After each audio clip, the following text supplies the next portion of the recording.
You are listening to the Energy is Love podcast.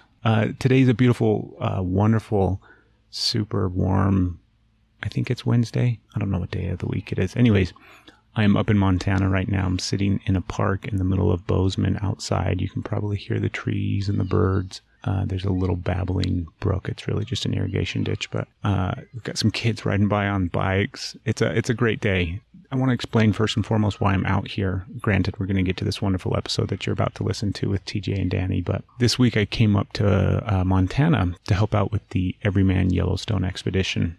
I know if you are a longtime listener of the podcast, you've heard me talk about Everyman before. We've had some episodes highlighting, first off, the founder of Everyman, Dan Doty. He's been on the podcast before. I've talked about my experience with Everyman as well as the men's group that we have in Salt Lake City, which kind of stemmed from my experience on the Yellowstone expedition that took place last year. This is their second year doing the expedition. So 16 men went into Yellowstone Park earlier this week, and I get to hang out and run support for them when they get back. So it's been a lot of fun. Been actually incredible. The reason I want to bring it up and talk about it is because of how impactful it has been in my life, but also how impactful I've seen it in other men's lives. Not just this expedition specifically, but the work that every man is doing, and also the work that takes place in the men's groups. That's one of the main things that Everyman is about, is facilitating and helping men across the country, really across the world, get started in this space and getting them the information and the support that they need to actually start a local men's group. And it's a game changer. It really helps in so many different ways. I mean, I could sit here and ramble on and on and on about all the benefits that I've gained from participating in our men's group back in Salt Lake City. But go listen to some of the episodes. I think episode 99 is actually with some of the men that sit in that men's group. And like I said, it's just been the biggest impact on my life this past year. So I guess that's enough about that for now. Go check out Everyman. It's EVRYMAN.co. Go listen to the episodes that we've done. They've also got a podcast, the Everyman podcast, that Dan hosts. It's a great, great show. And then if you are local in Salt Lake City, Ogden, Provo, anywhere along that Wasatch Front, please reach out if you're interested in coming and checking out our men's group. You can just email me directly, go to our website, energieslovepodcast.com, click on that contact tab up top. But if you're interested, if you're curious, if you want some more information, if you want to know what it's about, if you want to come check it out, please hit me up. We'd love to have you. So the universe did a wonderful job of syncing and coordinating and aligning the stars up. So when I was here, while I'm here in Bozeman, I was able to hang out with TJ and Dani Fry. They are good friends of us that Stephanie and I met a few years back when they were living in Utah. And you've heard TJ on the podcast as well. I should have gone back and looked and seen what episode he was on, but he's a professional driver. Dani is a personal trainer, artist, coach. She does a bunch of different really cool things as well. Her art is amazing. But they're a fun couple, and while I was here, they don't live in Bozeman, but they live in Montana, and they were coming through, so it worked out perfect where we got to hang out for a little bit and record this super fun episode in this beautiful park. So that's what you're about to listen to, and I want to thank TJ and Dani for taking the time out. It was super fun to get a chat with them. It's a great episode. We got into a couple of different little areas of topics and conversations that I just absolutely loved. It was so beneficial hearing them talk openly about some things and expressing some things, but also just fun to kind of hear their banter back and forth as well. They're both really, really cool people, super spoiled and lucky to get to do what I do and just get to sit back and enjoy. So hopefully you guys will enjoy as well. You can find them online on Instagram. TJ is TJ Drives. You've got Dani Drive. She's also Dani the Bohemian, I believe is the name of the Instagram account. We've got all the links where you can find all of them, and I highly recommend that you go and follow them. Right at the end of the episode, they talk about coming up in July. I think it's technically it starts next week. They are doing this huge event where they drive across a portion of the country to raise money for a foundation called COPS, which is, I'm going to butcher it, I don't remember what COPS stand for, but it basically is a nonprofit organization that benefits police officers and families of police officers and things like that have been injured in the line of duty and whatnot. So that alone, I'm very excited about. And they talk about it at the end of the episode, giving you an idea of exactly what they're doing and how you can donate to the cause and all that kind of stuff, which is a tax write-off at the end of the day. So I highly recommend it. But go to the show notes, find all the links where you can follow them. If you go to our Facebook page, you can also find all the information there for TJ and Dani and where to follow and where to find them. Go follow them on Instagram because they're going to be kind of documenting and recording their whole experience during this rally. And it's going to be a lot of fun. Like I said, they're really cool, and you'll get a sense of it when you listen to this episode. So for now, you guys sit back and relax and enjoy a wonderful, beautiful episode with dear sweet friends, super cool, amazing people, TJ and Dani Fry. Thank you, guys. You're listening to the Energy is Love podcast. Energy is love. The Energy is the Love podcast. The Energy is Love podcast. Energy is love. The Energy is Love podcast. The podcast for the universe. The Energy is Love podcast. That's super fucking relaxing, isn't it? Yeah, it is. Yeah, it's way nice. What is that? Room temp? Or what did they say? When we're doing room tone. Room tone. Yes, Yeah. that's exactly what it is. That's it. We're up. Cool. Yeah. It's happening. It's streaming live right now. We're live. You guys can't see I mounted cameras before you got here. So this is It's all a going drone. out. Uh-huh. Thank you so much. I'm so happy to see you guys. Yeah, So right good back to at see you, you. man. Thank you for having us. We're excited Yeah. to be here. It worked out really, really, really, really well. Yeah, it did. Which tells me it's a good thing that we should be sitting down right now recording the podcast. So Agreed. thank you. Yeah. I forgot to ask you guys too before we started. Do you care if I smoke? And if you do, you can totally say yes on air and it'll be fine. No, you're Does fine. not bother me at all. Okay. Also, we should mention that we are recording outside in a beautiful park in the middle of Bozeman. I don't know the name of the park. I forgot to get it. But if you hear stuff in the background as you're listening, then that's why, because we're on location by we'll pretend that that's like a big babbling brook instead of just like an irrigation ditch, but We'll just call it Pin Drop there Park. you go. We are in Valley Unit Park. There you go. Yeah. So, guys, I don't know if you guys have had a chance to listen to some recent episodes of the podcast, but back in April or May, I don't remember. I went on this big ass long hiatus where I didn't record a lot of episodes because we were so busy with so many different things. And then when I started back up, I've been asking guests the same question at the beginning of every episode as kind of a way to kick it off. All right. And it's not an easy question. Okay.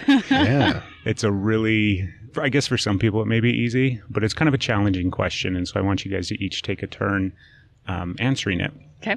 And I'll give you I always give a little bit of background, and I'm sure people that listen obviously know why, but now you guys know why. So the question is, what form of mental illness do you suffer from?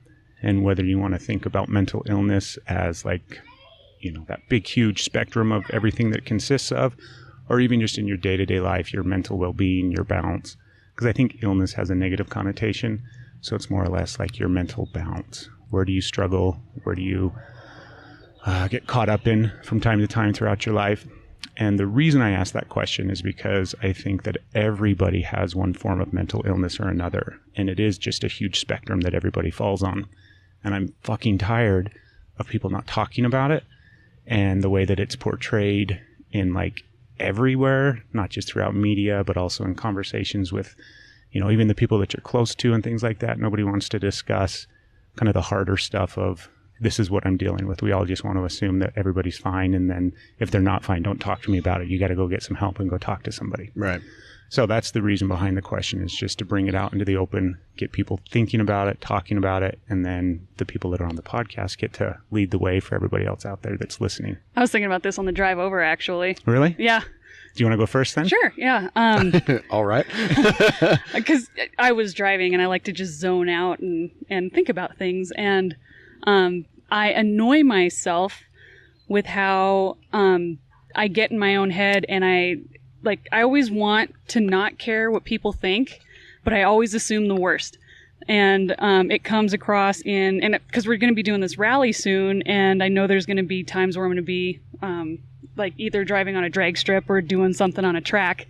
And rather than thinking about how fun it is, I think about, well, okay, girl driver, people are going to be thinking, either she's good for a girl or she's going to do terrible. And I think about all the wrong stuff instead of being in the moment and having fun. I think about what other people are going to think about me. And I do that with so many things. Like even with my family, if I haven't seen them in a while and if they're in a bad mood because of something, I'll think it's, oh no, what did I do? What did I say last time I saw them? And that's been my biggest hurdle, is just getting out of my own head and working on my self-confidence and being like, it's not, like, not everything is negative. Not everybody thinks, these bad things that you think. Yeah.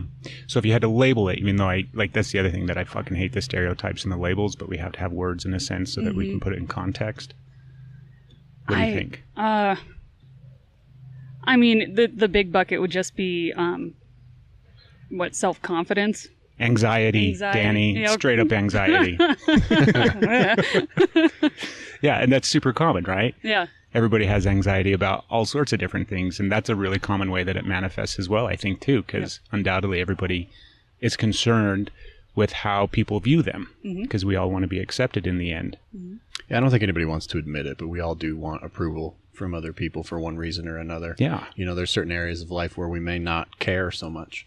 Well, especially now with social media, it's how many likes, how many friends. I mean, it just... I like to call those vanity metrics. Oh, yeah. People are like, oh, I have this many thousands of followers or whatever, and that doesn't do anything. I think it's ultimately the impact you can have on people. That's unrelated, but point being, it is... Everybody wants approval in something that's important to you matters. Like for you, it's family. And so I think we all kind of have to, at some point, put aside the, I guess, selfish implications and just admit that we do want approval from people on something that's important to us to validate that maybe we're doing the right thing or feel better about it. And that's okay. For sure. Yeah. Danny, go a little bit deeper if you can, because some of the ones that are very easy for people to kind of express and share are like, oh, I get depressed every now and then, so I have a little bit of depression, or anxiety, where I get a little anxious and nervous and stuck in my head. But if you can think back, even over the course of your life, too, because I think that that mental balance that we all struggle with and work at is ebb and flow, where we'll have times where we go real fucking deep into depression or something else, and then other times when we're super happy and everything's okay. I am usually pretty good with not going too deep into depression, but not for a good reason, because I grew up with divorced parents, and in my mind it was always like when things got tough, Danny got shipped off somewhere else and it was somebody else's problem. So I always picked myself up and always, you always wanted to be the happy kid because nobody wants to be around a grumpy person. So I never really allowed myself to express the negative side. So I've always, put on a happy face and, did something to pick myself up. So I've never really, and I think that's not a good thing, that I haven't let myself go that far negative. Well, I think I want to add to that, if that's all right. By the way, just so everybody knows, Danny and I are married, so we do know each other pretty clarify well. I snagged two random strangers. Yeah, nice to meet you.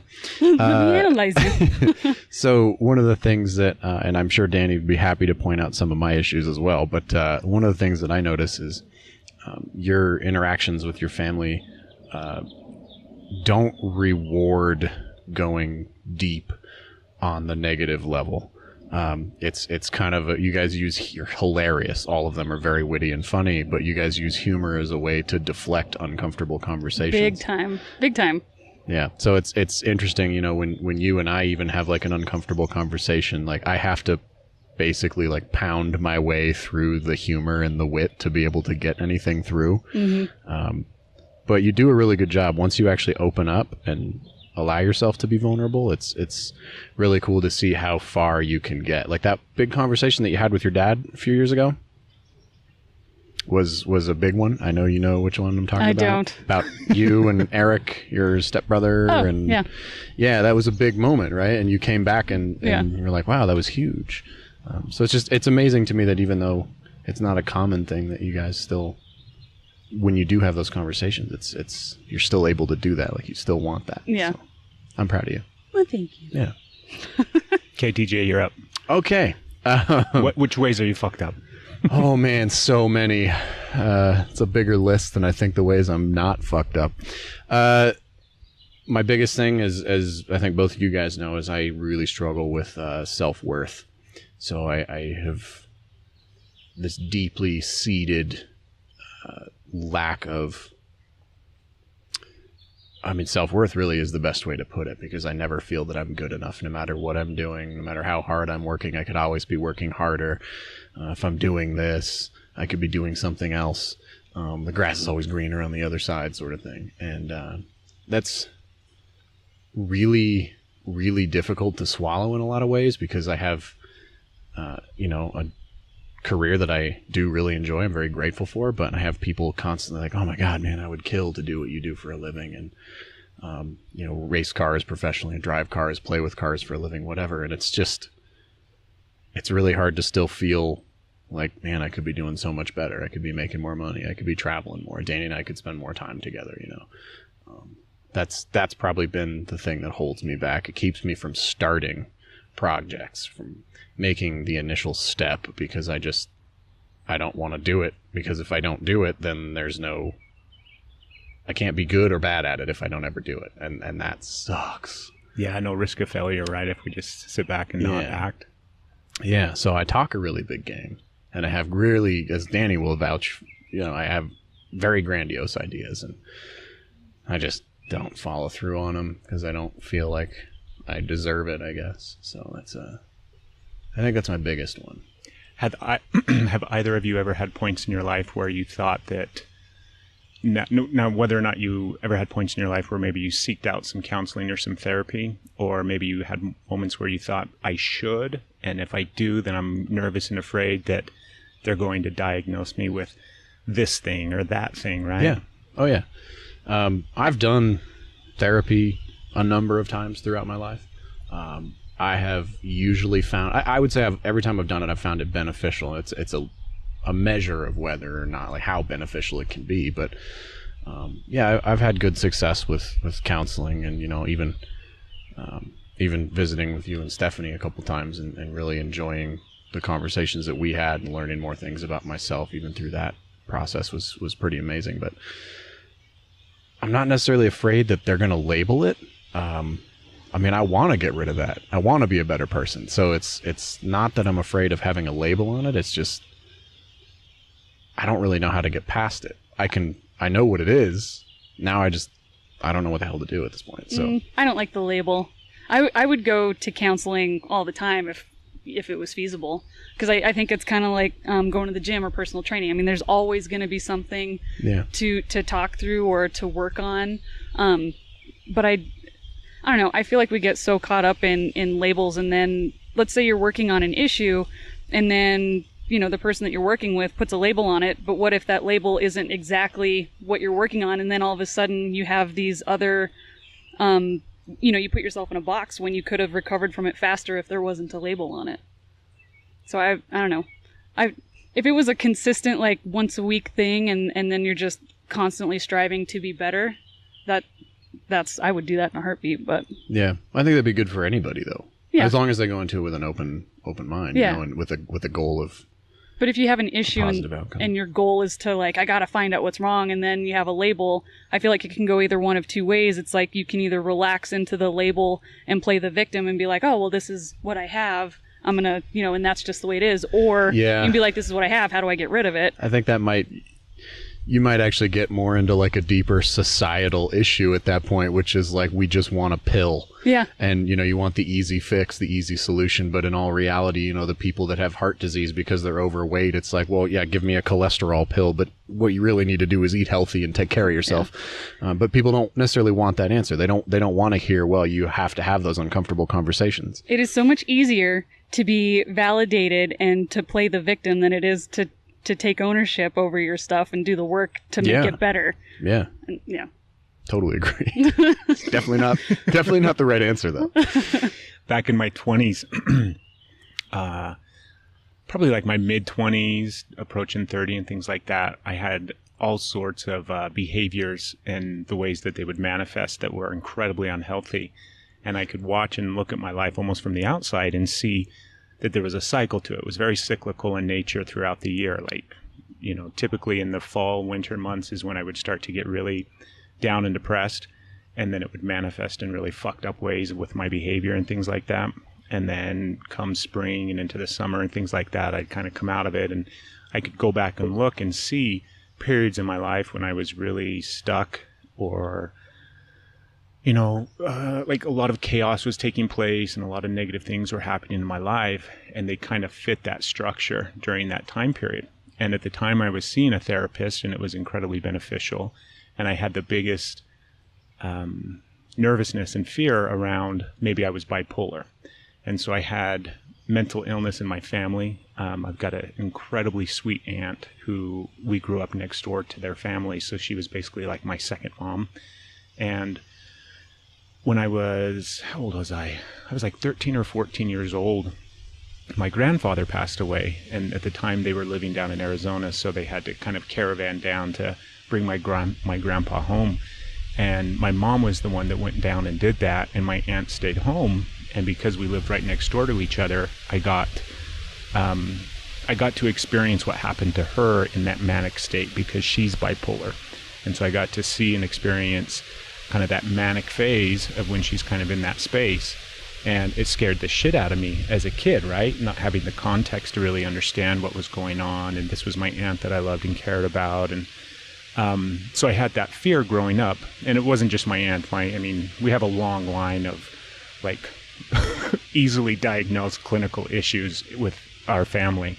And so when I was in my 20s and I was seeing this therapist, I was worried about that, right? But I was open to it, and I wanted to, kind of the same thing you guys were talking about, like if we can identify it, then I can move past it and work towards it. Right. And in that process of going through therapy with him, it was like, yeah, you probably not really bipolar, because I never quite had the massive swings that people that are bipolar are, where you get really manic or really depressive, right? The two opposite ends of that spectrum. But I would still fluctuate in that space. And so he threw out a term which I had never heard before, which is like another clinical diagnosis, which is cyclothymia. And essentially it's just a lesser degree of like full-blown manic depressive bipolar. And at the time, it made sense. It kind of gave me some context for what I was experiencing. It gave me some stuff to kind of look at, some research that I could now pinpoint and learn about. But then it's almost like when I continue to grow up, right? Because we always do. If you guys think back to it, well, how old are you guys? You guys aren't in your late 20s anymore. 31. Yeah.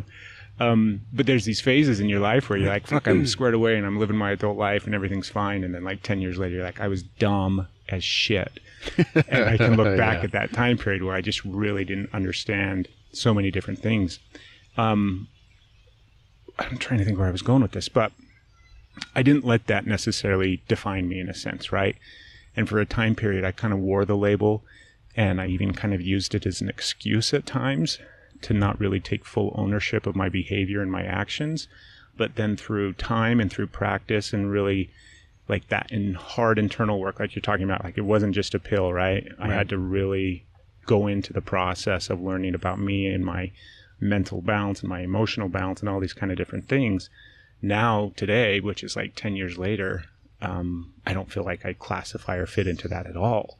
But at the same time, I can still recognize my natural patterns and cycles in life.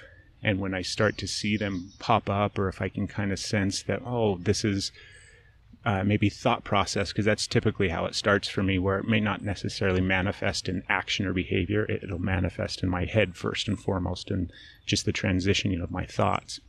I can recognize those sooner and then have all of these healthy coping mechanisms as opposed to all the unhealthy coping mechanisms that I used to have. And it's massive. I mean, it's made, the biggest difference in the world, to where I don't think there's anything wrong with, being diagnosed something, whether it's schizophrenic or bipolar or whatever the case may be. But I think that all too often we rely upon those labels, right? We've all met those people who wear that almost like a... it's almost... an excuse. Yeah. It's a validation. And that's a better way they to use put it to kind of define, it's okay because I'm, I'm bipolar or whatever. The one that I think we heard so much growing up was ADD. Yeah. And that always, I think there's a fine line there that, for anyone that suffers from ADHD or ADD, anything like that, I certainly wouldn't mean to belittle it, but I think it was very overdiagnosed. But at the same time, on the flip side, you have people that say, it's overdiagnosed, and so therefore they don't give it any validation. It's like it's not real to them. And I think there's somewhere in the middle is what's really happening, which are people that genuinely have an issue And either people that, take advantage of that and go like, oh, I just, it's an excuse for this or whatever. Or you look at it on, like I said, on the other side, and people go like, well, no, that's not real. Like, well, it is real. It's just a matter of like how real are you going to treat it? Are you going to use whatever your diagnosis is as a reason to avoid doing the things that really would be beneficial to you? Like you said, developing all the healthy coping mechanisms. Are you going to take the time and put in the effort and energy to find those, to learn those and develop those so that that's what you automatically go to when you have, relapse, if you want to call it that? Or are you just going to say like, well, that's just how I am because I have this. And that's okay. I mean, maybe there's times when you can't do anything. I mean, I don't know. I feel very fortunate to only have the issues that I do have, so I really... I could never understand what anyone else is going through, but I do think there's a lot of people that could really benefit from taking the time and learning what it is that they actually suffer from, and then addressing it healthily, like you said, instead of using it as an excuse. And everybody's suffering from something. Yeah. Oh, totally. I don't think there's a single person that doesn't have some issue that could be benefited by working with a counselor or a therapist or, a specialist of some sort. Yeah. Well, I think a big part of it has to do with your mindset too. I mean, there are definitely people out there that are suffering that just, for whatever reason, either won't admit it or can't admit it. Just, might be that type of personality where it's... We know some. Yeah. We will not name any. No. Yeah, it's a very interesting concept, but to me, it is important to always be developing and learning, and whether that's, some new physical skill or, mental aptitude or learning about something you're passionate about or what have you, but personal development is so important. So I think that's why we're here.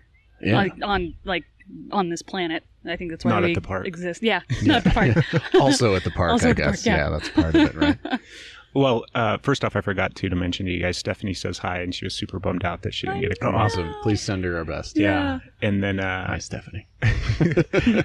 TJ Asher talks about you all the time. Oh, yeah. He's so funny. Like anytime I have to travel for work or something like that, he's like, are you going to go see TJ?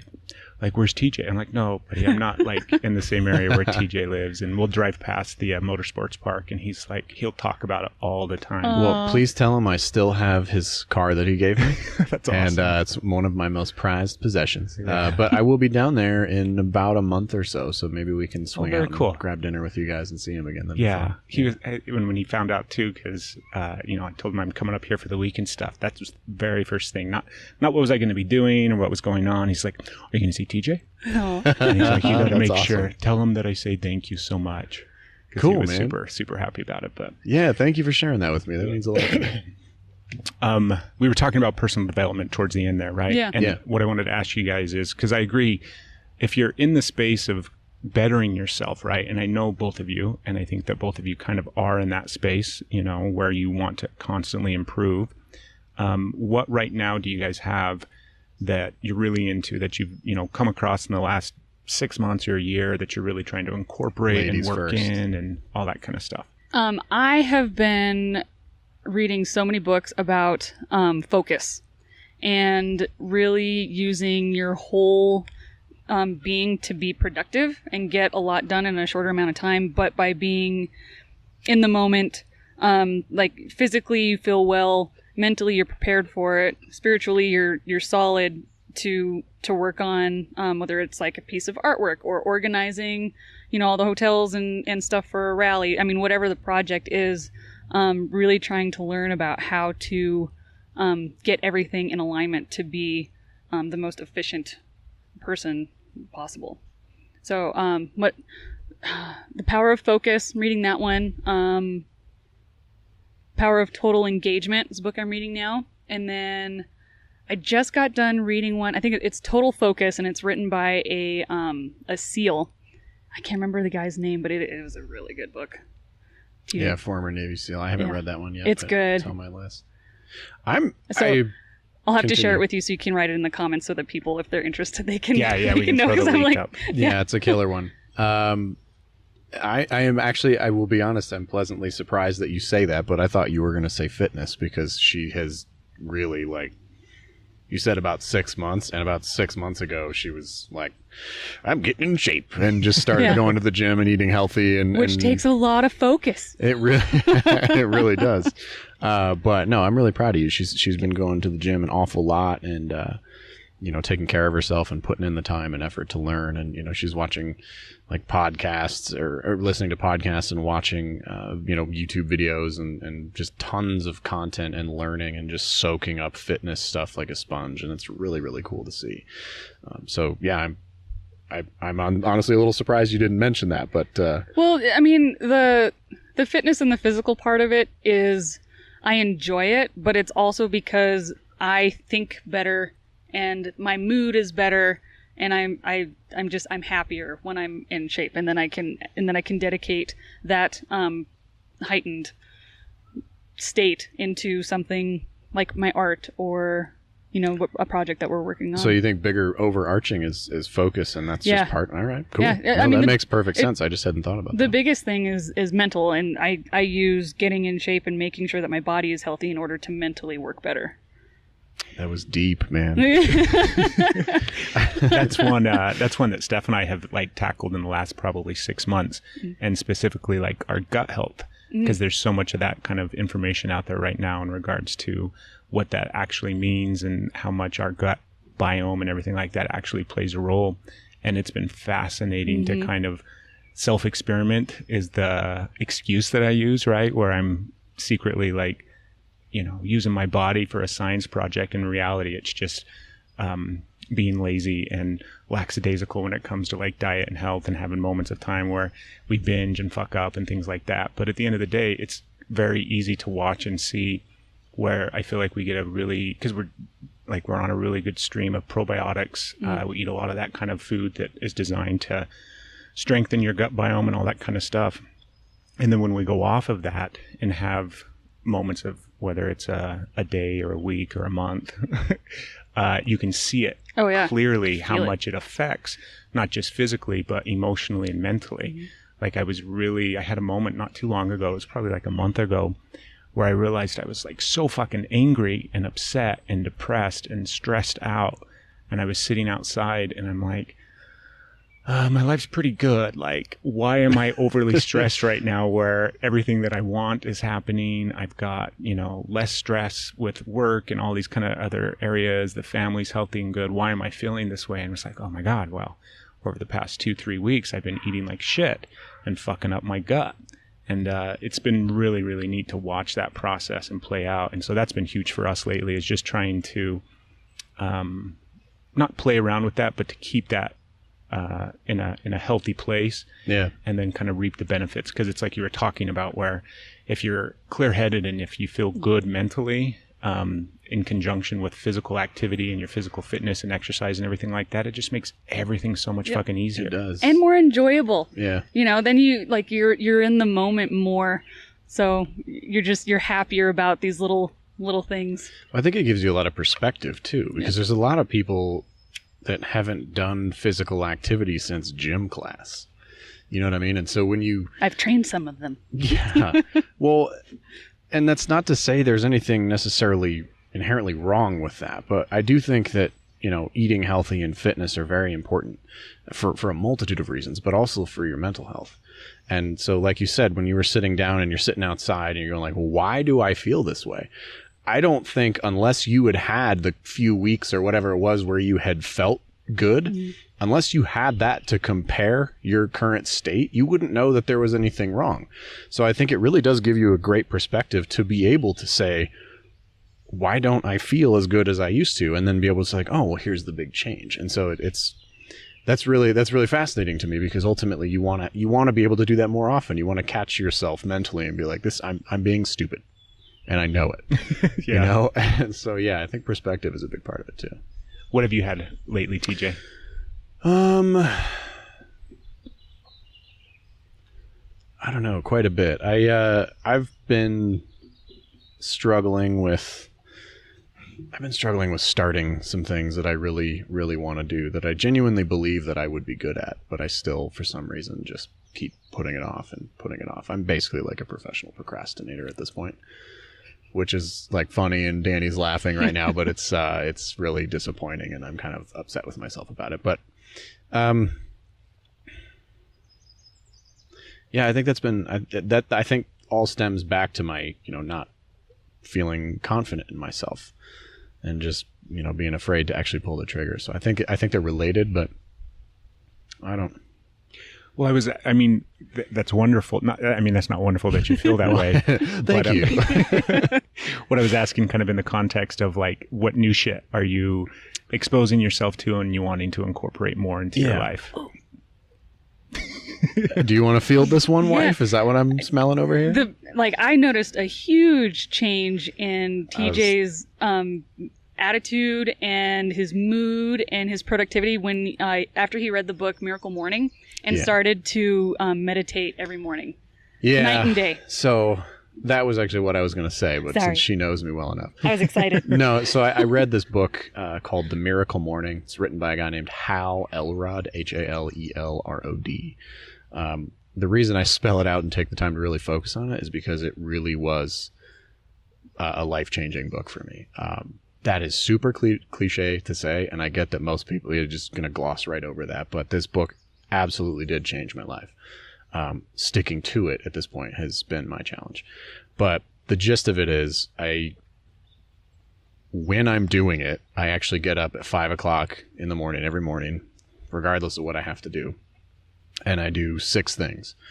And they're essentially the 6 things that all successful people, or that a multitude of successful people attributed their success to. One is meditate, another is journal, exercise, affirmations, and of course I'm forgetting the other 2 at the moment. But there's a list of things that I do every single morning, and I have them written down. The savers, and Read is another one, yeah. And then gratitude. Anyway, Is that one of them? now V, I forget what the V is, but anyway, point being, there's a list of things I do every morning, and I think the biggest one really is meditation. Tell me what your meditation looks like in the morning.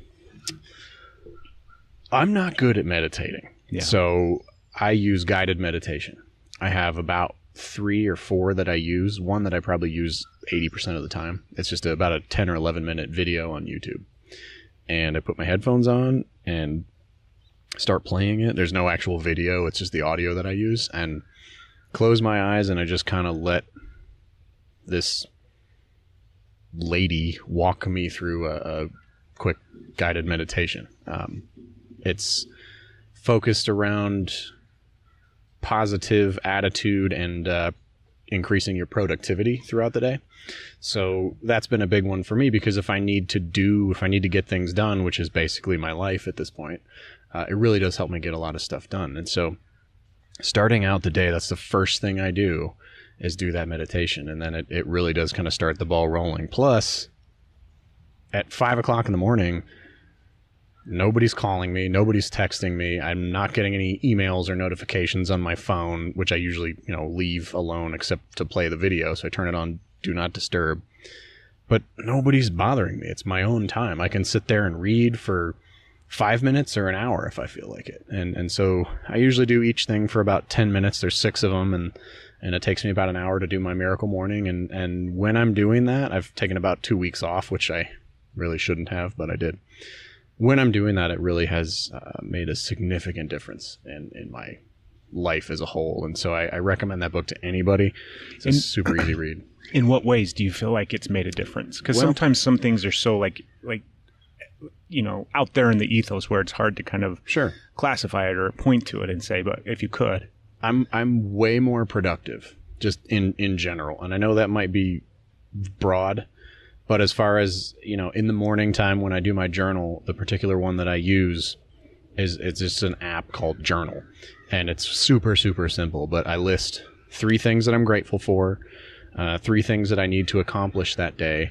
And then at the end of the day, I go back and I revisit that and I write down, what are 3 things that are awesome that happened today, and what could I have done to make today better? So just through journaling, I have a list of 3 things that I need to accomplish that day. And then at the end of the day, I go back and I go, okay, did I accomplish those things? And I hold myself accountable. So just through one of those acts, I've now held myself accountable, and I've actually given myself something to do. So that's been very helpful. The meditation is huge as well, because that just puts me in a better frame of mind for the remainder of the day. And when you do that first thing in the morning, it doesn't require nearly the willpower to be able to do it. I just get up and I do it. Willpower is a lot like a muscle, I believe. And so the more you use it throughout the day, the less you have. So it's a lot harder for me to work out after a day at work than it is to do it in the morning when I'm feeling fresh. So it's easy for me to go down and jump on the treadmill and pump some iron in the morning. So all of those things that I do, it's easier to get them done, and then they're done. And then I feel good. And because I've started with momentum, it just spills over into the rest of my day. And I find myself, I'm not looking on Facebook as much anymore. I'm not wasting time on Instagram. I'm posting content rather than consuming it. That's been really, really huge. And actually, like, minor little things like posting content instead of consuming it is massive. I haven't been really on Facebook religiously for a couple months now since I started doing this. That alone has saved me probably an hour or more a day. I didn't realize how much I was actually on social media until I quit using it. But I wouldn't have quit using it if it wasn't for the fact that I was just in this productive mode. And I just found myself one day, I was like, damn, I haven't logged onto Facebook in like a week. I wonder what's going on. And I logged in, there's like 40 max notifications. I'm like, holy shit, like, I don't care about any of this. Like, why do I need this? Like, anybody I want to talk to is going to send me a message on my phone. They're going to call me or text me or email me or whatever. Like, I don't need to deal with this. Yeah. And that was a really cool perspective to get. So yeah, overall, it's really just increased my productivity. I feel better throughout the day. I feel like I have more energy. And that comes across in your relationships. Yeah. That's what I was going to ask you. Like, what have you seen change in him? Because when he wakes up like around 9 o'clock, when he's done his miracle morning and he's had breakfast and he's worked out and he's already feeling good about himself, then every joke I make is funnier. The food I make tastes better. The conversations we have are better. And it's just, when you start the day out like that, you're in an elevated state that carries over into all of your relationships for the rest of the day. Yeah. And you really do notice it, because I'll notice myself just being happier when I wake up and meditate and read and have my morning routine. And it's kind of a bummer when you get out of the habit. You're like, I know I should be doing this. Like, why am I not, listening to my own advice and doing, because I know it's good. It's like working out. Yeah, it's exactly like exercise, right? Yeah, you're going to feel good. Mm-hmm. Yeah, you're going to reap the benefits. It's just so another thing that I read recently was a book called The Power of Habit by Charles Duhigg. Mm-hmm. And I really, really like that one as well. It talks about the hippocampus, which is, a part of our brain that essentially internalizes habitual actions. So over time, instead of using your conscious brain power to accomplish certain tasks, your brain will slowly over time internalize them so that your hippocampus, instead of your frontal lobe, takes command of a lot of those activities. So for me, one of the things I always struggled with growing up was brushing my teeth. It's a stupid thing to struggle with, but that's just, my parents always told me I had to do it. And I'm the type of person where I was like, no. And so basically I'm kicking myself now, of course. I've got these ridiculously straight yellow teeth because I had to go through braces 3 times. But point being, like, I wish I would have brushed my teeth. So now I'm trying to build this habit in my 30s, which is embarrassing to admit, to wake up in the morning and the first thing I do is get out of bed and brush my teeth. And a couple things that I've noticed when I do that for like a week or 2 in a row, then I just, at one point I'll wake up and I'll be like, oh shit, I'm just brushing my teeth. I didn't even notice I was doing it. It's habitual. But for the first, waking up at 5 a.m. when you first start doing it is hellacious. Like the first 10 days, you're just like, this is stupid. I feel awful. Why am I doing this? But then, days 11 through 20, it's a little bit easier and you're kind of like, all right, well, this isn't too bad. And then like after about day 30, you just kind of do it. Like I noticed that I'd wake up, my alarm wouldn't even go off. I would just wake up at like 4:58, 5 o'clock. I just get up and brush my teeth and start doing my day. I'd turn my alarm off before it even went off, which was amazing. I'd never really experienced that before. So it was definitely pretty wild, but building the habit of doing that made it so much easier. And that's why I think, going to the gym is something else. Like anything that you can do, which is routine. Some people hate routine, but as human beings, it does make things easier to accomplish. It makes things easier to do. So reading that book was pretty amazing, because you can start to see like, wow, the more I do this every single day, the less effort I have to put into it. So then you got to start thinking about like, all right, well, what should I build into a habit? Should it be the gym? Should it be eating breakfast in the morning? Should it be brushing my teeth? Or should I maybe focus on other things? Should I maybe focus on like responding to emails first thing in the morning because I'm terrible at doing that? Whatever it is, you can pick. That's the amazing thing. You can start to recognize the habits that you have, like energy drinks, which I'm drinking right now. It's a terrible habit. I shouldn't be doing it. Can I replace that with something else? Can I recognize that I need to build a habit in a certain area or defeat a bad habit? He talks about smoking a lot because that's a big one that people struggle with. I have no idea what you're talking about. I'm sure you don't. But he talks about that one quite a bit. And he says that ultimately for most people, it becomes a habit. It's not really even about the feeling that you get anymore. It's just the habit, like breaking that habit. Like, how do you replace that? It's fascinating. You find something else you can replace with it. It's just, now you're playing with like the programming of your brain and your mind and how, and then it starts to become like who you are. And that's why like all these successful people, they're like, what do you mean you don't meditate? Like, I do that every morning. That's weird that you don't. Even though like statistically, most people don't meditate regularly, right? Even though I would argue that they should. But I think a lot of it just becomes, if it's so normal to you and so internalized that it's habitual and you do that automatically, that can make you arguably a better person without really having to make a major change. Like you change things for a little while and then it just becomes you, it becomes who you are. So I don't know. That was a fascinating read too. That's been really big for me. Yeah, it sounds like it. It sounds like it's been a big game changer for you. Yeah. It makes me happy, man. Thanks. I'm a big proponent of all of those things that you talked about with your morning routine. I mean, it's obvious in the way that you describe it and the effects that you've had from it that it's been beneficial. And I agree. I think that those things are wonderful to incorporate. I wanted to ask you too earlier when we were talking about all the mental balance issues that we all struggle with.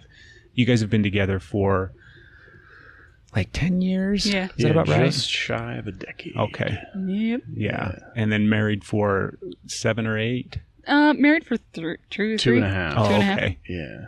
Either way. A little over 2. Yeah, being together for 10 years Yeah. is a long time. I wanted to ask you guys because I think that you guys kind of mirror each other in a sense, right? We have to talk about this. Yeah. Like literally 2 days ago, I was like, our relationship, we're like mirrors for each We other. really complement one another. Yeah. But it's like we reflect our issues on one another, and it's annoying. Well, that's what I want to talk about. Yeah. Because I think that's super, that's the reality of it, right? Where you can step outside of it and see and have the realization of it. I know that's been massive for Stephanie and I, where we have had so many issues that have been brought to the surface through one another. Yep. And we get the opportunity to either continue to let it fuck us up individually or as a couple, or we get the opportunity to kind of move through it and bring balance to it and kind of heal from it in a sense. So what have you guys seen in the time that you've been together?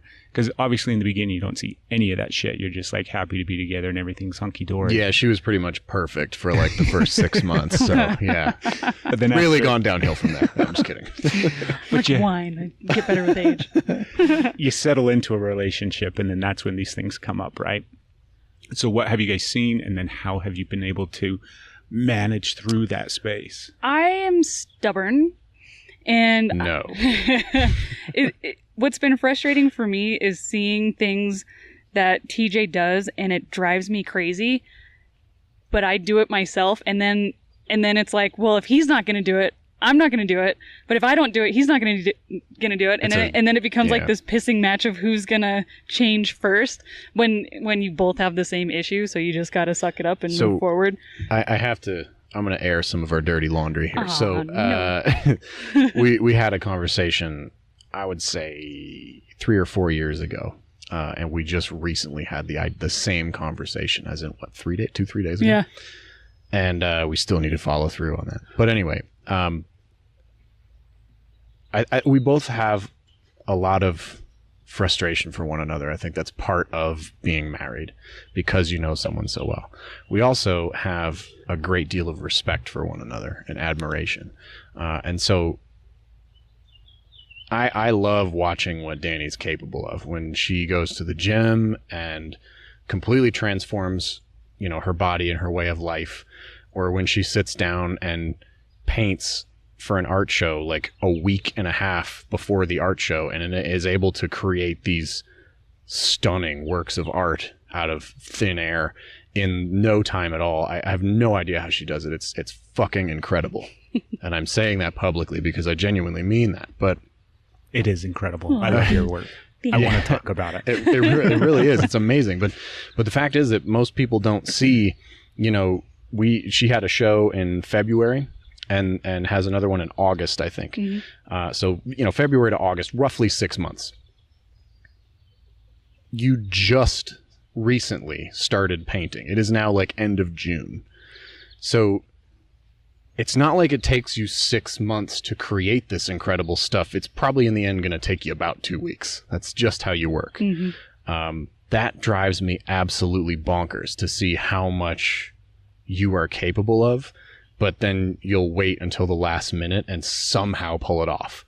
And that drives me nuts. But at the same time, his procrastination. Yeah.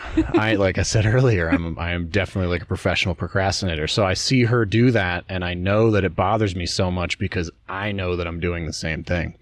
And so what ultimately happens, I think, is we see each other doing the same thing. And it just, like you were saying, Danny, it gets us into this cycle.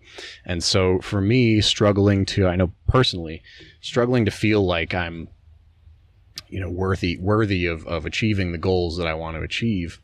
I know that, like, I want to see her succeed and accomplish all of her goals, because to me, at least in the back of my brain, which may not make sense logically, but in the back of my mind, I go, well, if she can overcome the procrastination thing, then maybe there's a chance that I can do it. But I really do hold her in such high esteem that I think subconsciously when I see her do that, it's like, man, if she can't get over it, there's no fucking way I'm going to be able to. And that's a terrible excuse. That's a terrible, you know, way to look at things, but I think really that's part of it. And so I so badly want her to succeed, not only because she's my wife and I love her and she deserves it, but also because I want to go like, all right, you know what? She's done it. Like, there's a chance, like, you can do it too.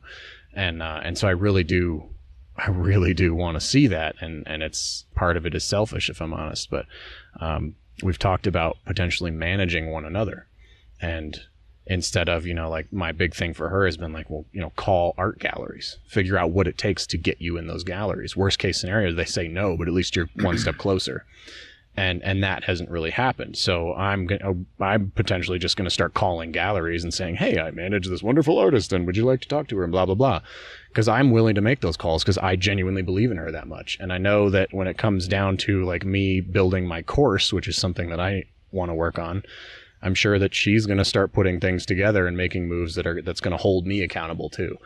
And so that's something that we've talked about just because we really do believe in each other.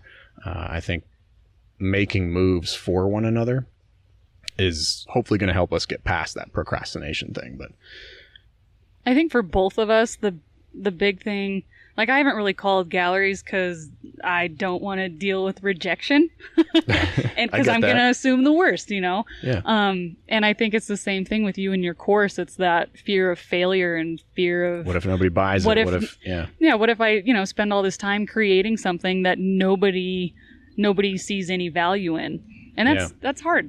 So, and I think if we try to, you know, represent each other, then it kind of takes that fear of failure out of it, because I can approach TJ and be like, hey, somebody liked your course, but they wanted X, Y, and Z in it as well. Or he could come to me and say, like, hey, they're interested in your art, but they want it to be, you know, this size and painted on wood instead of canvas. Or, yeah, I think it'll be a lot easier to help each other if we take each other's weaknesses and Yeah, well, it would be like a filter for each other, Yeah. I think, you know, because some of that's it's hard to hear when somebody doesn't like something that you're very passionate I'm about. going to give you guys, like, this is the moment in the podcast where I'm going to drop, like, a massive fucking truth bomb. Truth bomb. Yeah. Ready?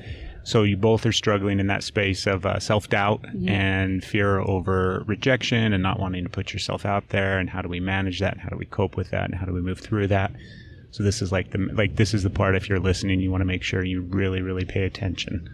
Like, get the fuck over it. Because you're going to fail time and time and time and time again. So much of everything that we do is just the simple practice of it. And you're not practicing failing, which means you're not going to get any better at it. And so everything that you've ever done before, like, think about it. You didn't graduate high school, or you didn't become a teenager, or you didn't, get your first job, and you're not still doing that today. At some point that had to change. So much of life is the evolution and the change in all aspects. And if we just sat around and didn't do things because we were concerned about failure or how people are going to receive us, then we would never really do anything. There has been so many things that I have started and stopped, that I have given birth to with all my passion and energy, to have them fizzle out a month or 2 months or 6 months later.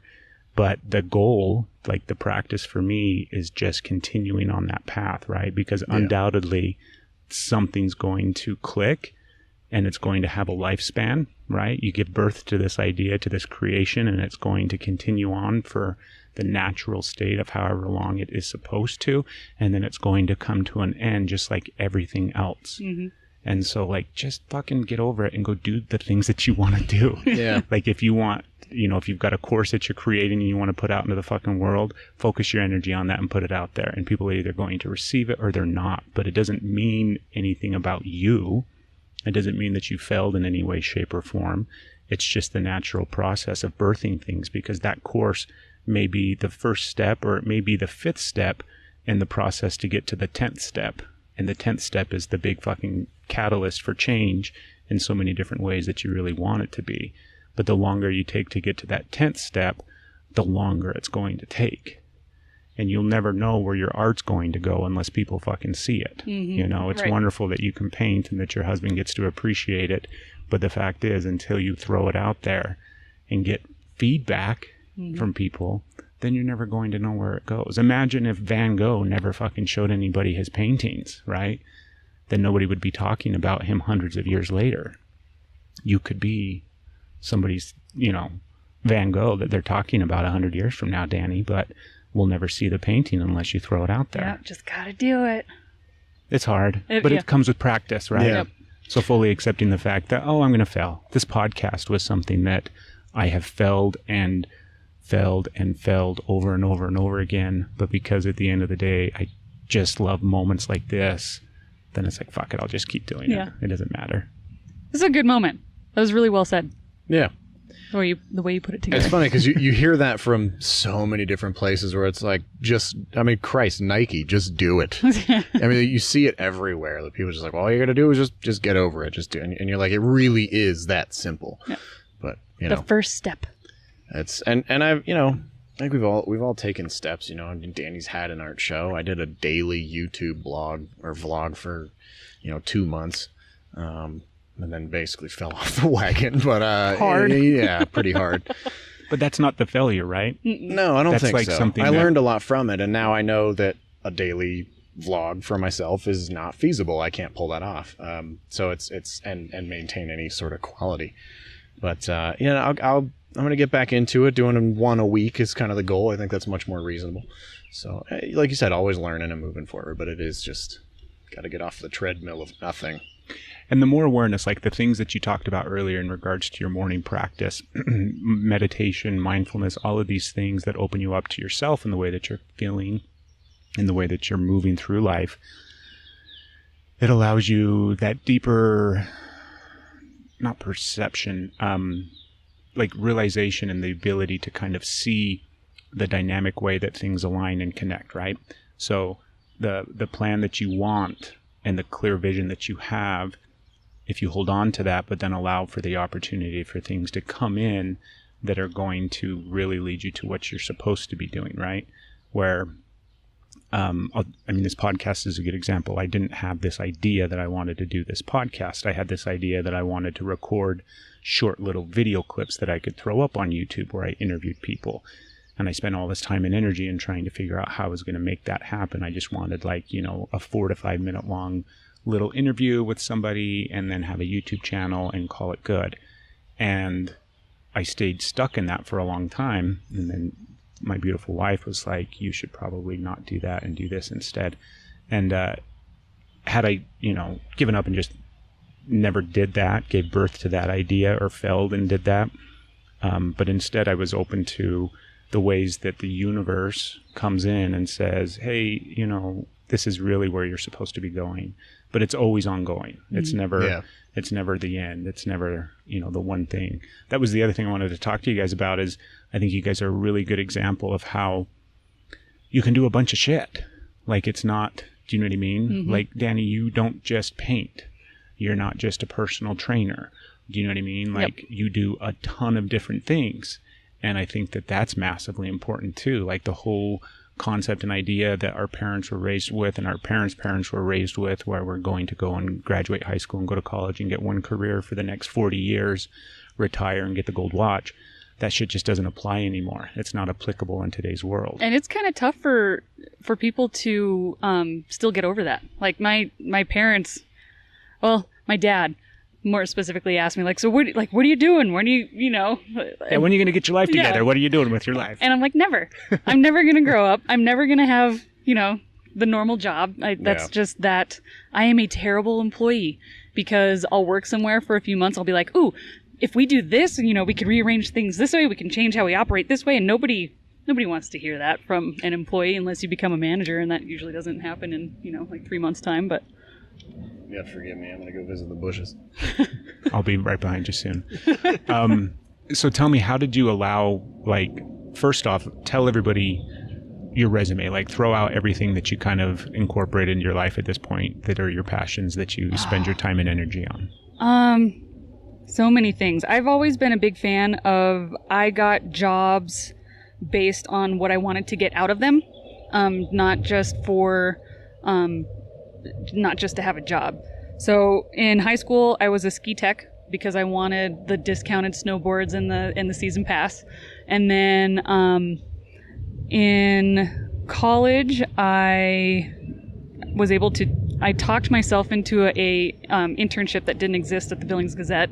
I said I was going to school for graphic design, and I called them, I think, every day for 2 weeks, and then finally they were just like, fine, come to work for the summer.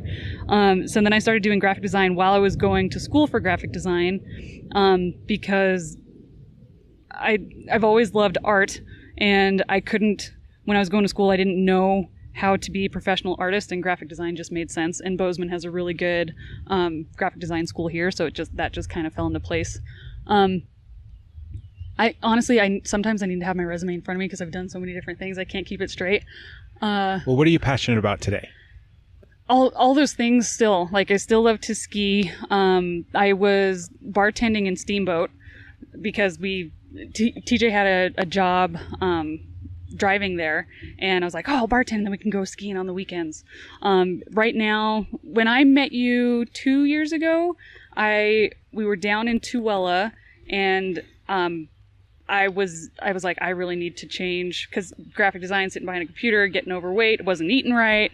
I was like, I need to change something. So then I learned about personal training and studied and became a personal trainer because of my wanting to change my lifestyle. And I'm like, if I do a job, if I worked around it and made that like my primary focus, then I would incorporate that more personally as opposed to just trying to go to the gym on my own. Yeah. And TJ and I ran a shop together here in Bozeman working on cars. And I loved that because that really helped me with our relationship in terms of how to communicate about cars, and then doing things like the road trip and the rallies. I feel more prepared because I understand more about how the cars work and driving different vehicles and stuff like that. Art has always been a big thing. So when TJ and I bought the RV, we moved about 20 miles out of town, and the roads got really bad with winter, and I didn't want to drive into town. So I was like, okay, prime time to quit an actual job and just start painting. And so I stayed in the camper and just started painting, and signed up for an art walk to get my stuff into a gallery, because I needed that deadline, and I needed something to work towards. And been doing that, and personal training on the side, because people, word of mouth, people have just had good results with me. So I still kind of do that, but on the side, and because I'm passionate about it. But I really hope I answered your question, because it is tricky, because I do so many different things, and it's because I do enjoy all of it. I love learning new things, and yeah. Well, it's what I tell people all the time, is it's like so many times people feel stuck, right? They feel stuck in their job or their career or at any point in their life. And it's like, well, what do you enjoy? What are you passionate about? And a lot of people have a really hard time even expressing that or bringing that forth and kind of saying, well, this is really what I'm passionate about. But so many times it's like, figure out, even if it's silly, right? Even if it seems like it's pointless, but it's something that you're super into and passionate about, make time and create time to do that and allow for that to expand, right? Because today, in today's world, you can literally make money fucking doing anything. And your source of income and money that you're going to use to put food on the table and a roof over your head, you know, you can definitely, like, my life right now is tailored in such a way where the way that I make money is the thing that I'm least passionate about. But it allows me the time to do all of these other things that I'm super passionate about. Right now I'm in Montana, fucking in Bozeman for a week, hanging out and relaxing, and I don't even have to think twice about work or, you know, money or what I'm going to do or all this kind of stuff, just simply because I've been able to kind of structure and tailor my life that way. But that didn't happen easily. Like, that wasn't a conscious decision necessarily. That was me really leaning into those opportunities, and also like recognizing when I had to change things up, because that's recent, like in the past 6 months. Prior to that, it was super busy and hard, and so much of my time and energy was spent on my job, which was sucking the life out of me. And then having the realizations like, fuck that, I really need to stop spending so much time and energy on that and make changes and let go of money. That's the biggest challenge for people, right? Because we place so much around it. Money and stuff. That's been a big thing for me. When it comes to jobs, I mean, it's nice to find something that you're passionate about, but it's also good to, like, when you get put in a situation where you need a job and you got to find something now, sometimes it's how you find passions that you didn't know that you had. Let's pause for the siren as they pass. Yeah, sorry to everybody. They're getting closer. This is weird with headphones on. I didn't want to interrupt, but I was going to say sorry to anybody listening to this in a car, wondering where that's coming from.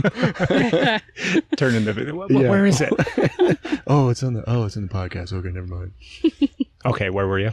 I was saying that, you know, sometimes being in those situations where you need to have a job because you have bills to pay and you need to, you know, do something just for the meantime, they help you find passions that you didn't know that you had. Like running the shop with TJ. I mean, I was always kind of into cars, but it wasn't until it was our business that I really, like, enjoyed taking things apart and then putting things back together and then reading, you know, what goes where and how to, and troubleshooting. And that was a passion of TJ's that just kind of spilled over into me, and then I was able to grow into that. Well, that was fun living in the shop too. And, you know, we lived where we worked. Our commute was pretty awesome. The lifestyle. We had the car culture and the lifestyle of it is. It was fun. I'm glad we did that. I'm also glad we're done. I would live in a shop though. I would live in a shop again, but I wouldn't live in a shop that I ran as a business again. That was a little rough after a while, but no, it was a great experience. And I think we both, once we left to pursue my career as a driver, honestly,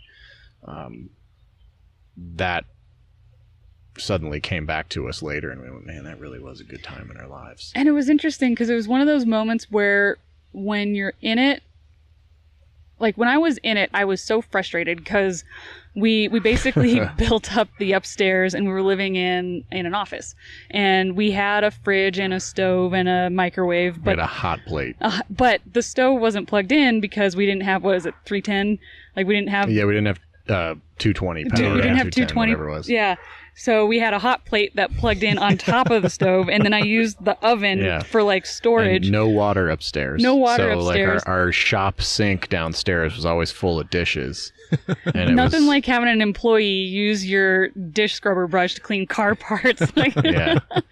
But, you know, it, like in the moment, like when we were living there, I was so frustrated. I'm like, oh, I just want a real house. But I miss it. And now I look back on it, I'm like, I want to live in that shop again so bad.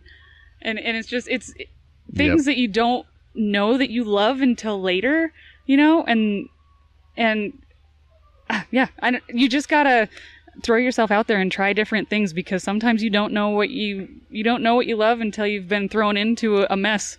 Yeah, and had to figure it out. And that's really why, you know, when we moved into the RV full time, I guess technically fifth wheel, but same thing. You guys get to carry on for a minute.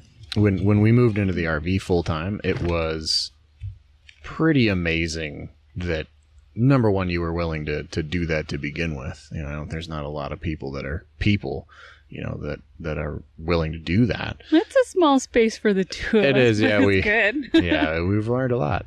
No, but I did notice, you know, when we moved in, you spent all winter in the RV. Yep. Which basically means, you know, and I was traveling around for work and everything. So for me, I don't think it was nearly as long of a winter as it was for you. It was, you know, we had the most snow Billings has ever had on record. Record-breaking snow and that's cold. The first time we bought it in what, like September, and then, you know, basically lived through the winter. And so I think the big challenge for me is that I know after that winter, you were just kind of like, I don't want to do that again, and I'm ready to move on. And what about getting some property and a house? And I'm like, no, let's commit to this. I don't want to do the same thing we did with the shop and move on and then be like, damn it, we really should have stuck with that. I totally agree. But the reason why I wouldn't want to winter the way we did last winter, one, because you were gone. But two, we got so lucky because the fifth we had was in great condition. Yeah. The hot water heater is just now starting to fail.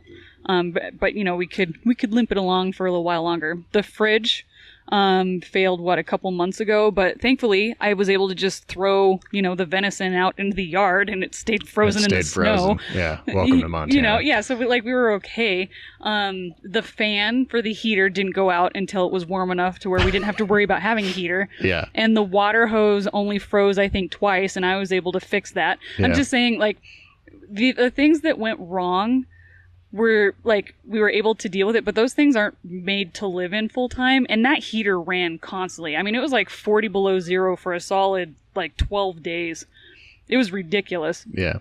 And I don't think with how hard all the appliances and things worked this last winter, I would hate to winter again and then have the fridge go out, the heater go out, the hot water heater go out, and the water freeze like all within the same week, which I could knock on wood, but I could totally see that happening. No, I get it. But I will say that, you know, you've got the opportunity to potentially go to Steamboat and do a big mural for a really good amount of money, which would basically be like that would be a huge thing for you, for both of us, honestly. But as much as I want that to happen, part of me is like, well, that means we're going to be living in the mountains in the winter in an RV. Like, it's doing the same thing we just did last year. So it's kind of like, we gotta have that conversation at some point. Is doing the mural, is it worth it to you to do that? Because there needs to be other things that would fall into place, because we would have to make sure that, you know, we have a little nest egg to be able to fix things when they go wrong. Yeah, but I also don't want to procrastinate this conversation so that you want to have it right now on the podcast. Probably not at the moment. I'm going to moderate. Yeah. But no, we really do need to discuss that, because if that's a real thing and that's something that you want to pursue, I want to support you to do that. I want to do whatever I can to make that happen. But that also means we're going to have to make some changes now so that we can make it happen. That is true. Yeah. How good of a job do you guys do at communication with one another? God damn it. We Struggle, right? We are good about talking about how we need to be better about communicating. Yeah, that's a nice way to put it. No, we I remember when I was a kid, like, oh, we just had a buzz. Anyways, I remember when I was a kid, like literally as a teenager, coming up with this idea and this concept in my head that I thought I had, because obviously you always think you've got everything fucking figured out, and I was so squared away. And but I remember thinking to myself that there were a few things that made up a good, healthy relationship.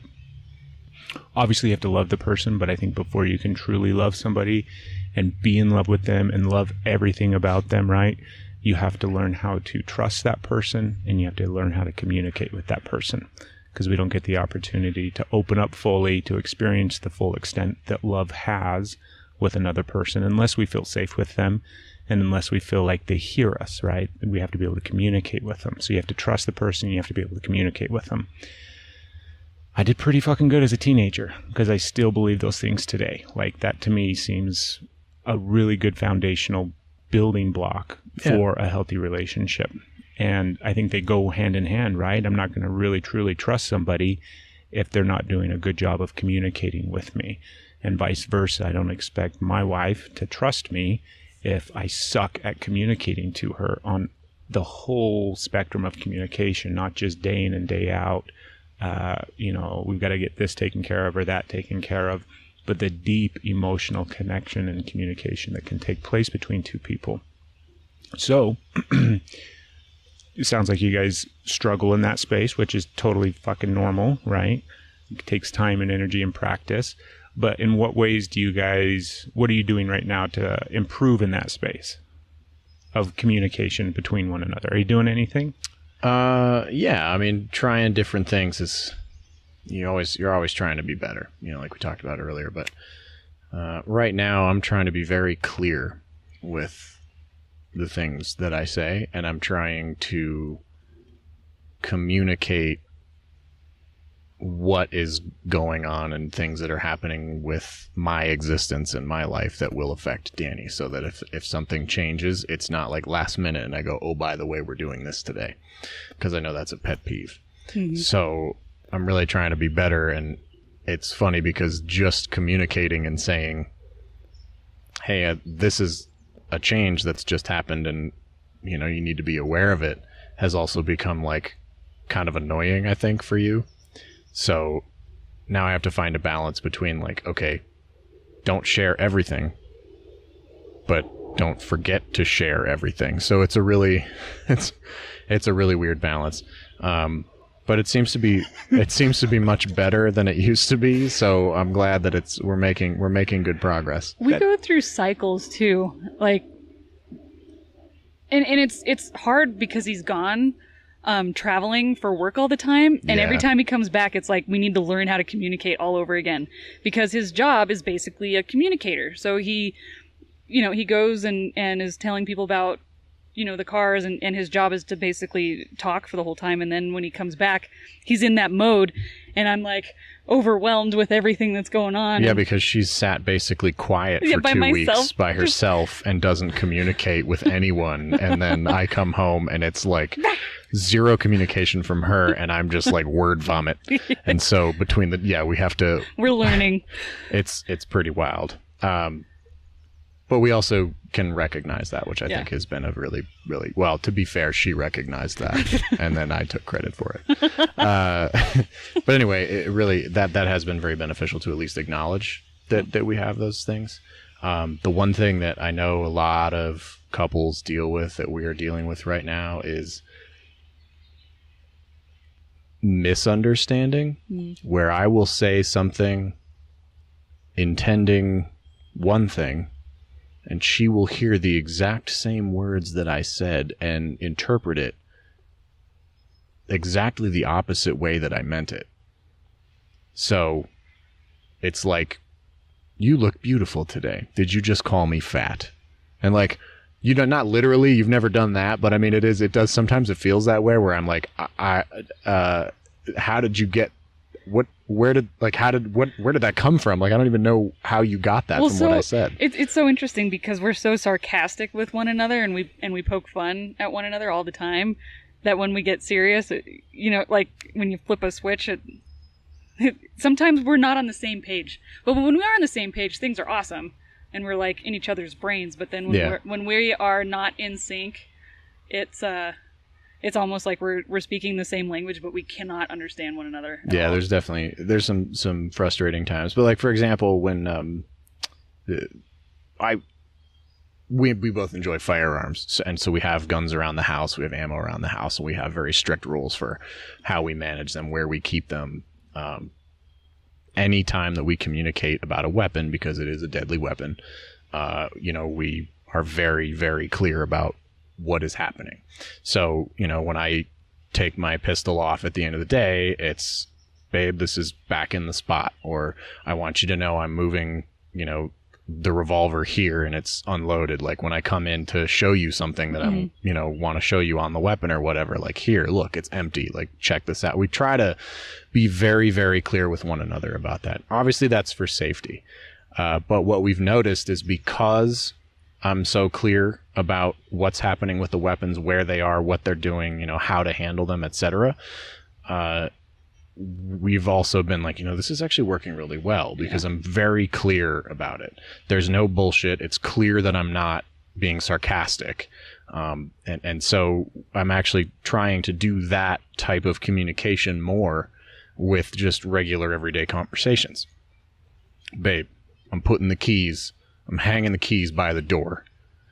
Like, and then sometimes, she'll be like, yeah, whatever. I'll be like, did you hear me? Like, tell me what I just said. She'll be like, okay, sorry. Yeah, you're putting the keys by the door. All right. And then the keys don't get lost. So we started doing that with certain things, and that's actually been really, really helpful. But you also can't do that with everything. I can't come home and be like grab you by the shoulders and be like, wife, I love you. But you do. Well, yeah, but you can't be like, you can't be that. Yeah, like, you gotta, we, especially for the two of us, like, we have to maintain some sort of balance, because we are sarcastic assholes. That's like who we are. Yeah. So, but anyway, we've found that communicating much more clearly has definitely been helpful in a lot of aspects of life, which, that I want to continue doing that. I think we've gotten away with a lot in terms of our less than stellar communication skills, because on a relationship level, our like core values are very much in line. Yeah.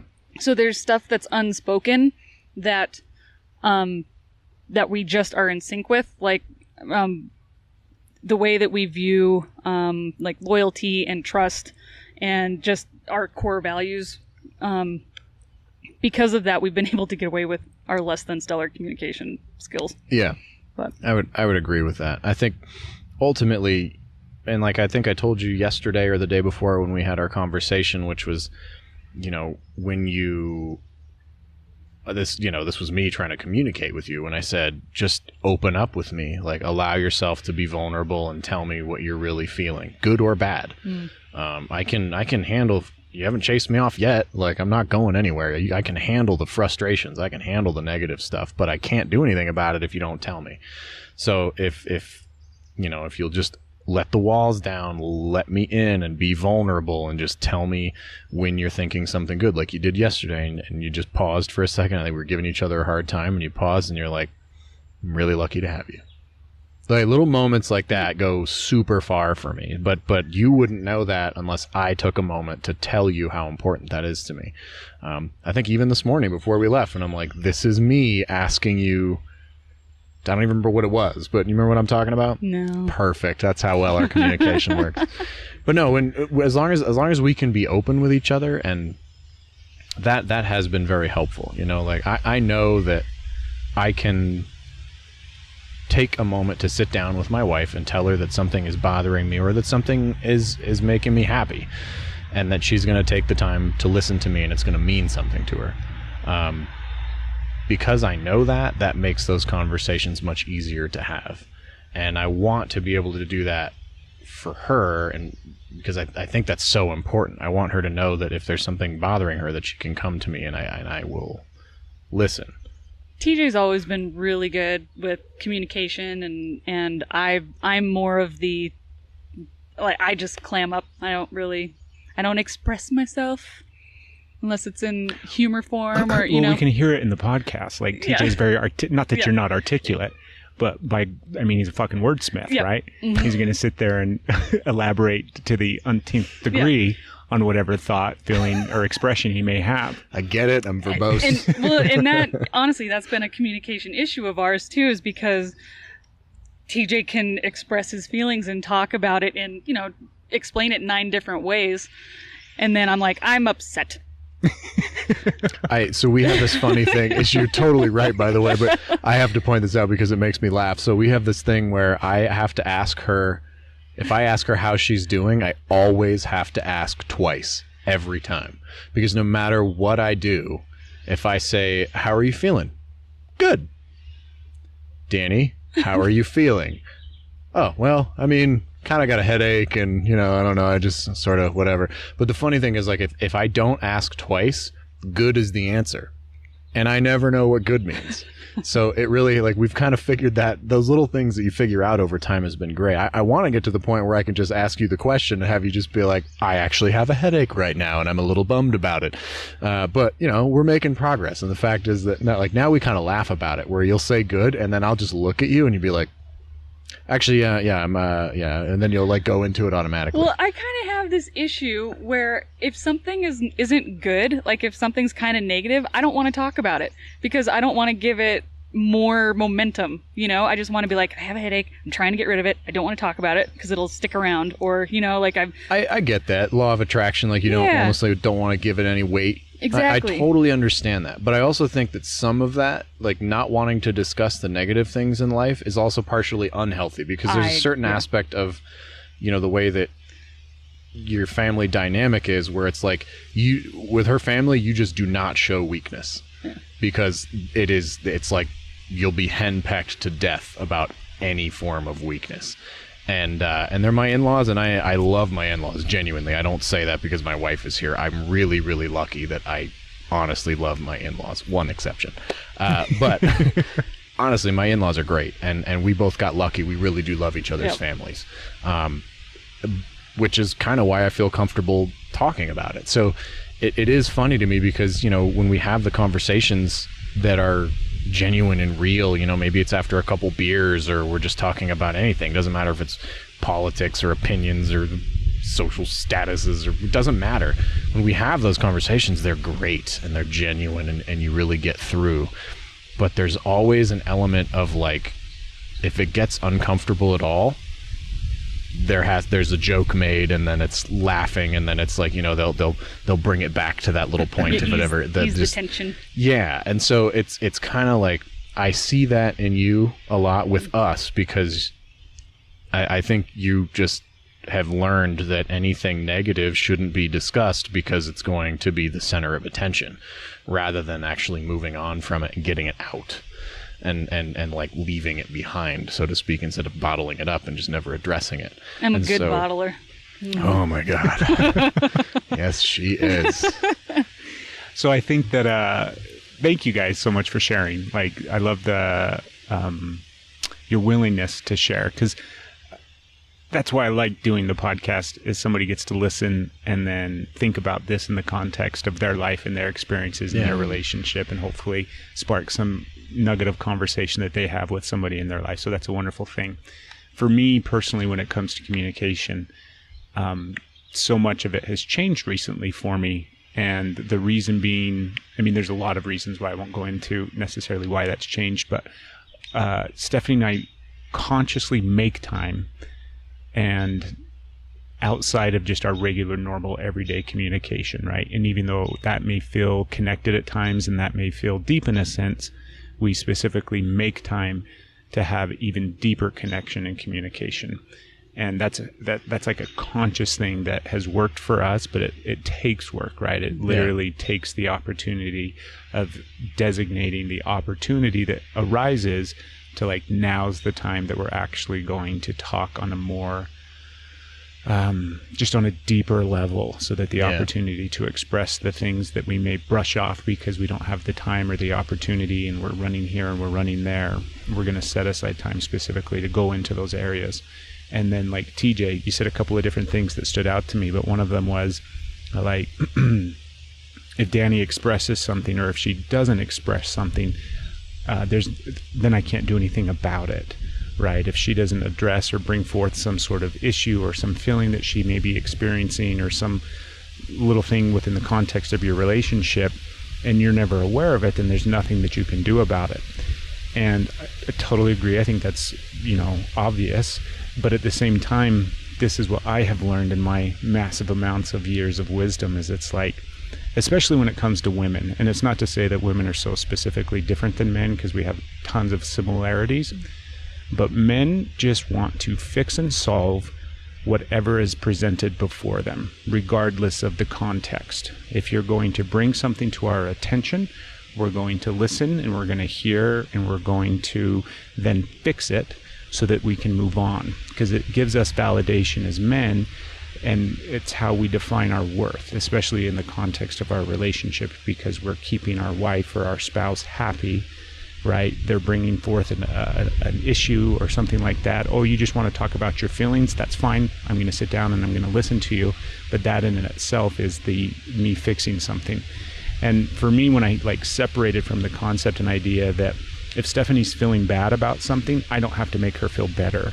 If she has some sort of shitty experience in life, or some frustration, or whatever the case may be, I want her to be able to express that and get that out. But then I don't have to go back and come up with a solution or a fix or advice even, right? I don't need to offer forth anything.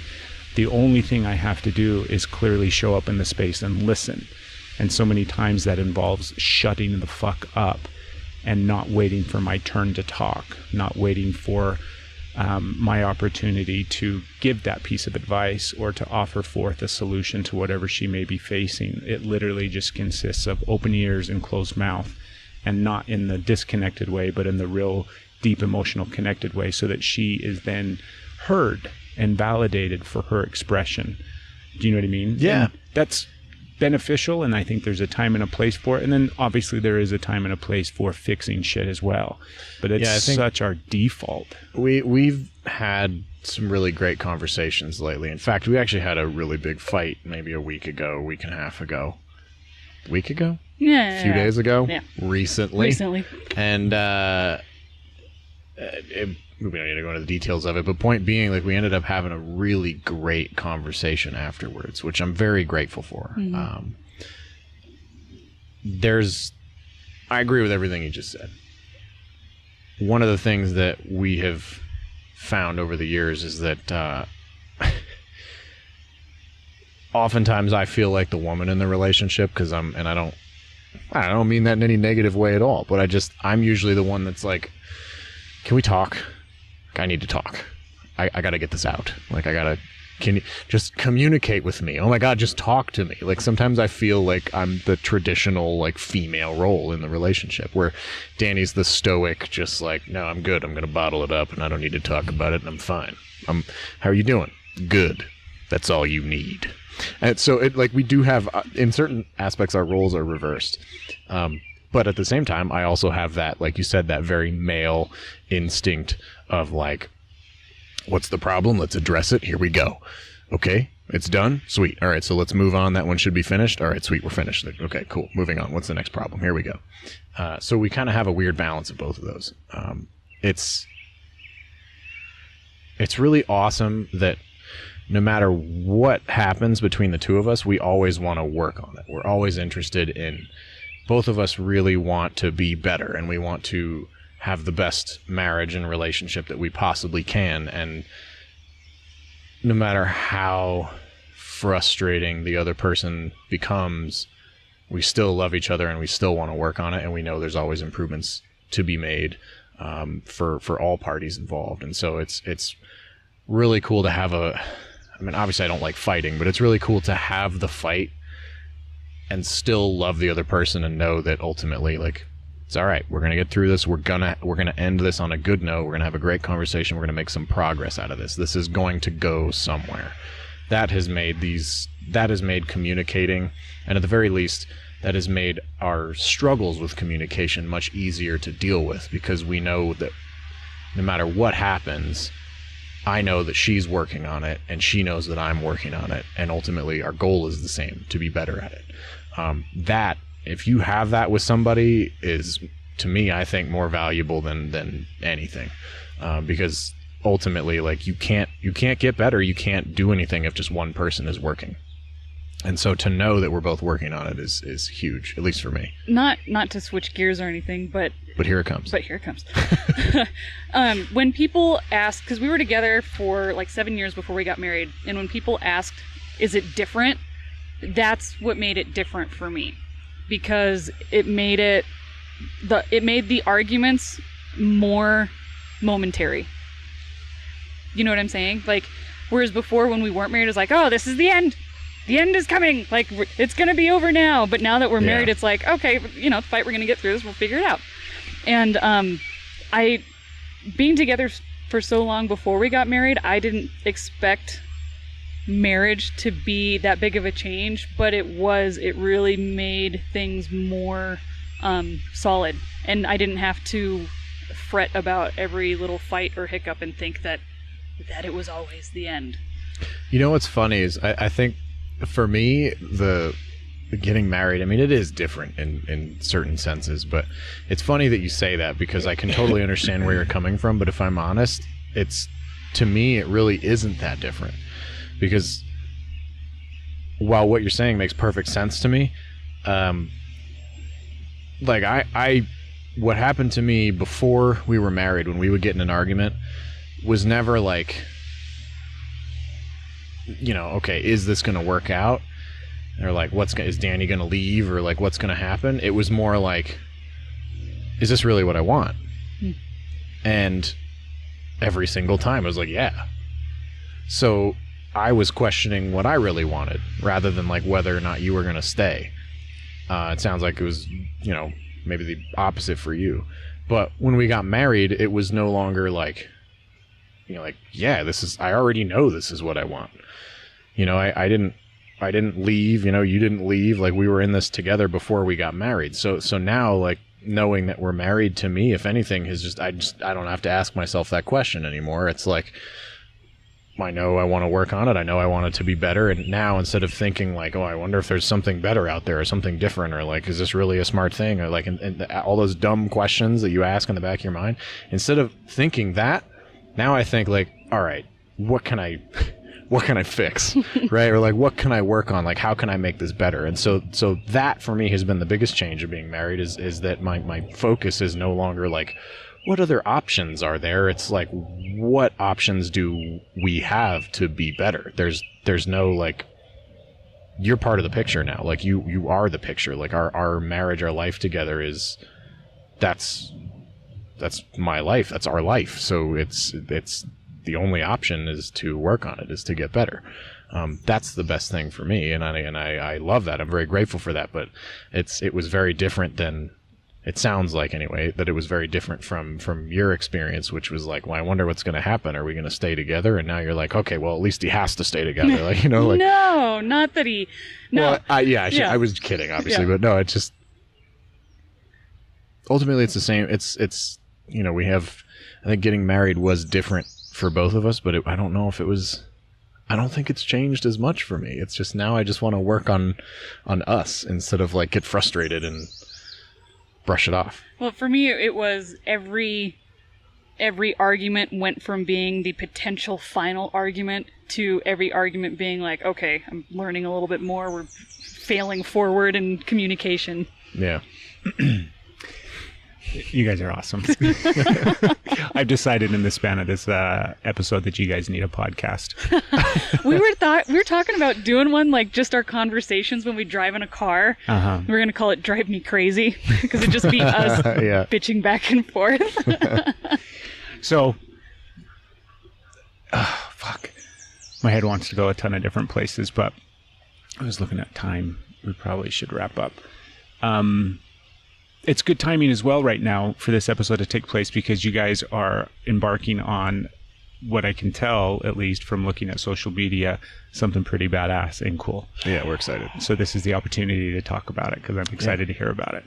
Well, Danny and I are involved with a charitable organization called Rally North America. It's basically a road rally that travels all over the United States, and we do it every year, and we raise money for a different charity every year. This year, the charity is called COPS, or Concerns of Police Survivors. So basically their whole deal is they provide assistance in a myriad of different ways, but they provide assistance for the survivors of law enforcement officers either killed or wounded in the line of duty. So spouses or co-workers, family members. Yeah, exactly. So they do good work. And what we're going to do is basically this scavenger hunt that starts in Pueblo, Colorado and goes to Carson City, Nevada, all along it's for 4 days, all along the US 50, so the loneliest road in America.